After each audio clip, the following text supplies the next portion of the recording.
Well, what an absolute, you're not going to believe this. I came to this building over 30 years ago to a conference with my then senior partner who was very, very autocratic because we were talking about introducing computers into general practice.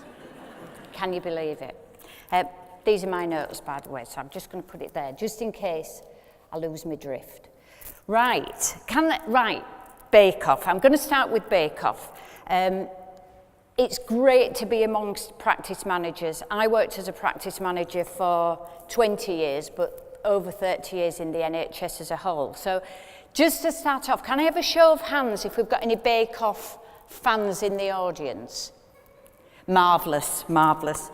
And what about The Apprentice? Apprentice? I love The Apprentice, yeah. What about Strictly? Yeah. Right, now, as managers, we're a bit geeky when it comes to facts and figures, aren't we? So if I tell you that 2014, which was my year on the Bake Off, the final of The Apprentice attracted 7 million viewers, and the winner got £250,000. Strictly, that same year, the final attracted 11 million viewers, and the winner got £100,000. That year was my Bake Off year, and it moved from BBC Two to BBC One. Apparently it was a huge success, attracted over 13 million viewers, and the winner got this. And a bunch of flowers. But I'm not complaining because I have had and continue to have the most fabulous time. And people have often said to me, well, why did you apply in the first place? What made you apply? And so I thought today I'd just fill in a little bit about me, and because I like to think my life so far has divided into sort of 10-year chapters, if you like. Can't remember much about what happened in the first 20 years, but my 20s, I think, were devoted, like lots of us, into getting a house, getting married, having children, and getting a little part-time job. It was all very much like that. And then in my 30s, I got a job in the health service, but I was working in hospitals and community, just as a secretary. But I got hooked into dog training. My mother would never let me have a dog when I was a child. So as soon as I had my own house and I was my own boss, I got a dog. But I wasn't satisfied just to have a dog as a pet. I had to have it trained. It had to be a well-trained dog. And I continued dog training, got really hooked into it until I qualified for Crufts Obedience. And I went into the Crufts Obedience ring. So that was my 30s. That really occupied my 30s. In my 40s then, I started working in primary care, and I loved it. It seemed real. After working in the hospitals and the community, general practice felt like a real job, because fundamentally, general practice is a business, and we all know that. But I didn't have the academic underpinning. I didn't have any qualifications to back me up at practice meetings or at management meetings, anything like that. So I went to university for the first time, and I did my master's degree at 40. And then in my 50s, our practice, it was a big practice, 18,000 patients, and we delivered the new contract and got maximum points in the first year. So that's really where I came from. And then in my 50s, I thought, I've worked full time all my life. I want to retire. I want to do things. I want to develop some hobbies. I want to travel. I thought I wanted to spend time with grandchildren. Do you know what I mean?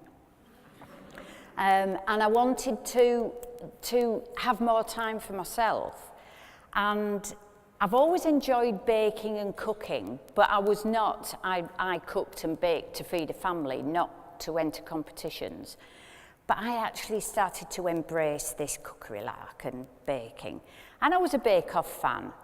And I really got hooked on series 3, and I used to do the technical challenges in the comfort of my own home, with no camera pointing at my face, and with no time constraints, but I found I was quite good at it. So I decided to apply for series 4.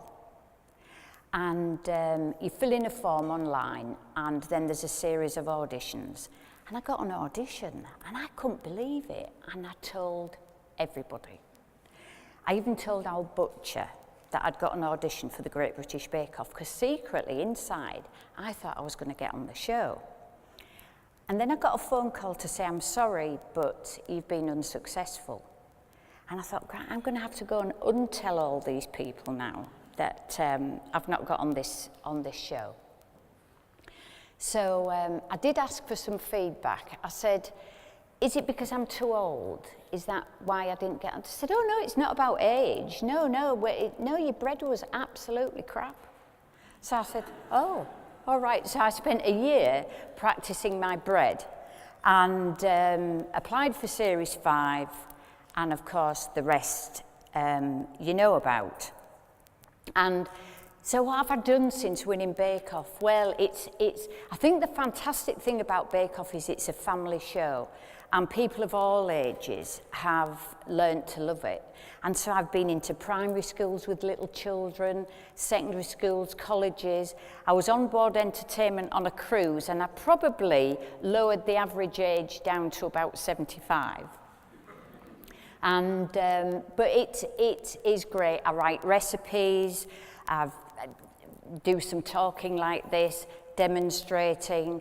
I was the Bake Off correspondent for the Telegraph 1 year, and so it's been absolutely fabulous. And social media, I've got myself on social media. There is nothing. If anybody needs anything to know about iMovie, I'm your person. I've got it all sorted. So I'm across social media, and I'm thoroughly enjoying it. And I think about, people say to me after the Bake Off, you didn't get flustered in the tent, you kept very calm, and you didn't lose your, because it's when people started to get under stress and lose their head that they go on this downward spiral, and then they were the ones leaving the tent. And that's where I think my job as a practice manager helped me in that tent, because there are so many skills that transfer across. And I can give you a few examples of that, because you all know what it's like. You've got deadlines to meet, monthly deadlines, weekly deadlines. You've got staff appraisals you've got to do. You've got your QOF you've got to do. You've got the tax man you've got to deal with. You've got the accountant you've got to deal with. And I can remember because I think what people don't realise is even the person that goes out week 1 in that Bake Off tent has had to submit 9 weeks worth of recipes. Whereas as a viewer, I used to think it went from week to week, but it doesn't. There's only the final you're not given right at the beginning, but all the other challenges you're given right at the beginning, and they all have deadlines. And if you don't submit on the date, not only do they select 12 bakers for the tent, they select 14. So the minute you don't perform or you don't submit on time, they've got somebody waiting in the wings ready to jump in your place. So you know, I knew what it meant to meet a deadline.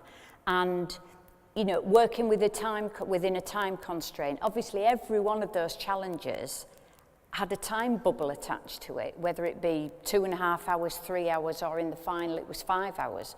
So, but you have to learn time management skills. And you've all got those time management skills. I had those time management skills without actually realising it. I realised that I had so many qualities that were needed in the tent that I'd learned in my years as a practice manager. And another skill is that you have all learned, as I learned, to deal with people. And, you know, whether it be your doctors or other people with perceived importance, or staff, or patients. You get angry patients, upset patients, you get your staff issues, the squabbling in the staff workplace. But you have to learn to be professional and non-judgmental, and you have to deal in a very professional way with all these issues. And I felt, again, I'd learned that without realising. So when it came to the media, because once the media knew who was going to be in the bake-off tent, particularly the local media, they're knocking on your door because they want to know what's going to happen. They want any little bits of information. Don't forget, the bake-off final goes out at the end of June, but it doesn't go on the telly until October. So there were all those weeks where it had to be kept secret. And, you know, the local press, local radio, all of these people, local telly, and they'd come in, they'd say, what was it like in the semi-final? And of course, I couldn't say. I couldn't let them know that I knew I was in the semi-final. And so it was about being guarded. And you have all got those skills. You know when you've got to keep scum. You know that there are things that are being discussed at the boardroom table that you can't yet share with the staff. And there's all those things. But I think the fundamental similarity between practice managers and my work in that tent is you're on your own. And I was totally on my own. I used to leave my house on a Friday and not come back till Sunday night. None of my family and friends knew where I was going. Obviously, my husband knew I was on the bake-off, but he had no idea where I was going. Had no idea who I was mixing with, no idea who the other bakers were, no idea the type of pressures or what telly's like to work with, and I think it's the same in practice management.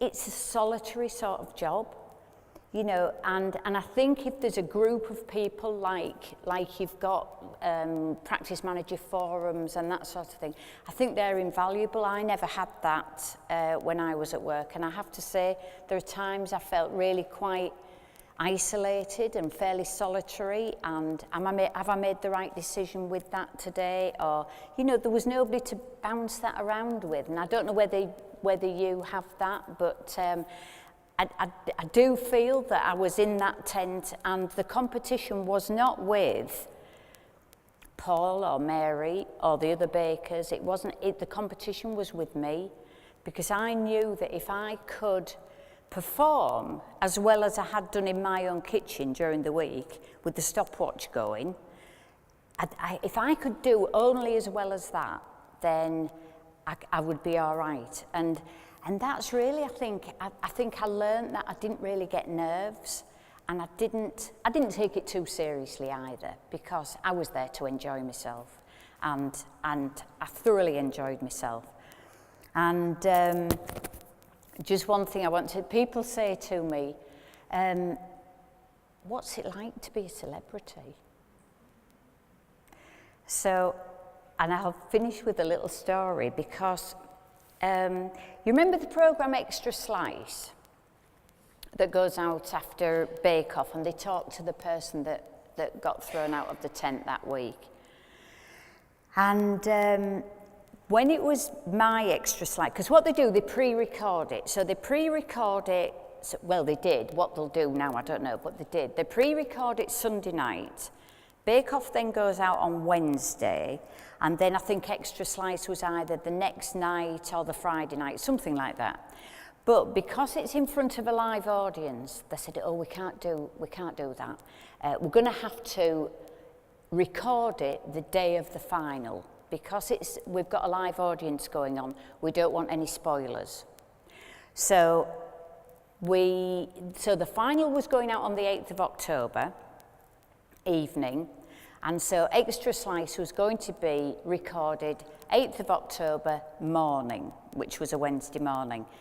And so there was me, Louis and Richard, the three finalists, and we had to be down in London Tuesday night so that we could be at Pinewood Studios Wednesday morning. And I'll never forget, we got this phone call once we'd all got into London. They said, oh, we want you on the One Show.